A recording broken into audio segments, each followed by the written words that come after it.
And I just ask for a sense of understanding of what Julian Assange has contributed to the world in trying to bring truth to power about what has actually happened. And I would hope that this House would recognise that those that expose injustices and abuse eventually get remembered and recognised. I'll give you a parallel.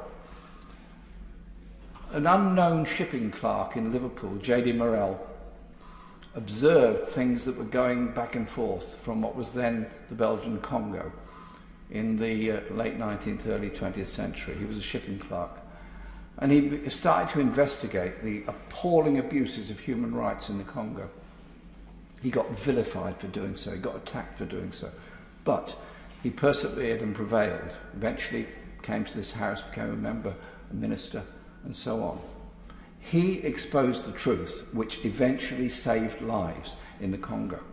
I think that tradition of people speaking out against abuses of human rights and injustice when they find it, whatever the consequences for themselves, should be something we should revere, welcome and support, and not allow Julian Assange to be confined to prison in this country, possibly removed to the United States, where he would face a lifetime sentence, or several lifetime sentences in the ridiculousness of some of their legal decisions, and never see the light of day again, or be able to write again.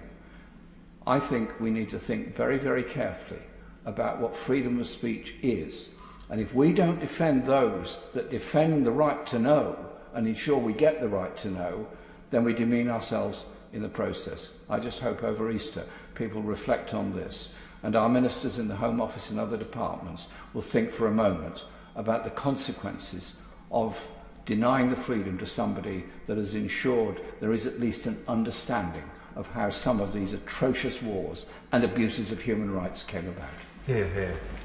And I wish to speak on this matter whilst it is sub judice. Julian Assange is currently being held in HMP Belmarsh, a high-security prison, and has been for nearly 3 years now. He's held there on remand, and not for any violations of UK law, but solely because he faces extradition to the USA for his journalistic work with WikiLeaks. He's a political prisoner, and I want to put on record that a cross-party group of parliamentarians have been repeatedly refused even an online video meeting with Julian Assange. He's pursued journalistic work that's exposed atrocities committed in the US-led wars in Afghanistan and Iraq, as well as human rights abuses committed in Guantanamo Bay. Much of the horrific details we now know of those events were exposed by Julian Assange's journalism, and for that we should be grateful. Journalism carried out in our country. He was invited to work here by The Guardian, which along with the New York Times, The Spiegel, Le Monde and El País, some of the biggest news outlets in the world, were the first 5 news organisations to publish articles based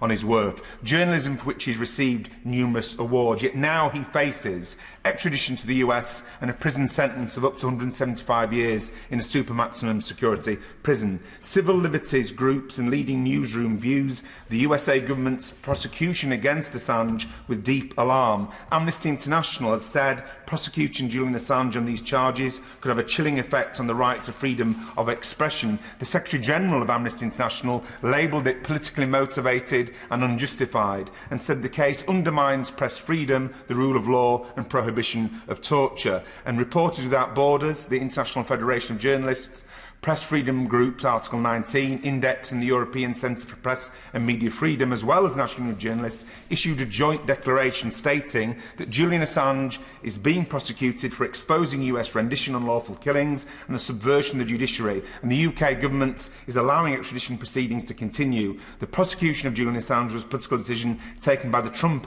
administration that creates a dangerous legal precedent, allowing any journalist in Britain to be prosecuted and extradited. Our government must ensure the UK is a safe place for journalists and publishers to work. Whilst Julian Assange remains in prison facing extradition, it is not. Those are the words of that statement. The Washington Post's executive editor says this is criminalising common practices in journalism that have long served the public interest. The It's the case that President Biden previously, when part of Obama's administration, was there when the decision was taken not to prosecute Julian Assange. So the message that I have is that that should be the position. And then, if that doesn't happen, I call on the Home Secretary to use their powers and refuse to sign the extradition warrant.